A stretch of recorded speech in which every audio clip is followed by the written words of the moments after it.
What's up guys? So today I'm going to be showing you guys how to go live on TikTok without 1,000 followers. I have over 571,000 followers on TikTok, and today I will be showing you guys how to go live if you guys are under the 1,000 follower mark. So let's get right into this video guys, let's go. Okay guys, so let's start off by going into the TikTok apps. Okay, so you're in the TikTok app right now, and what you want to do first is, this is my profile, so you want to press the three dots in the very corner, and you want to scroll down until you see report a problem.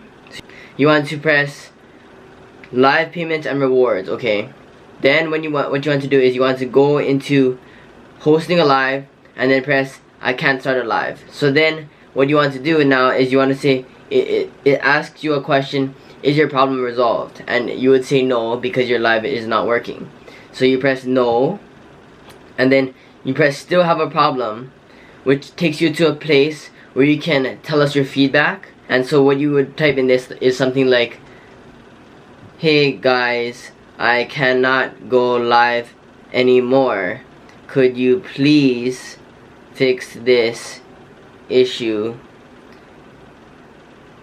That's all, and you just report this problem. You have to make sure that you say anymore, that you can't go live anymore, meaning that TikTok thinks that you went live earlier or before. So you basically are tricking the algorithm, kind of tricking the system. So the TikTok headquarters should reply back to you in about 24 hours after you send the message, and it should hopefully make your account go live again. I heard this worked for a bunch of my other friends, and so it hopefully will work for you. But this is one way of going live without 1,000 followers yet. Yeah, let me know down below in the comments if this worked for you, and yeah, see you guys next time. Peace.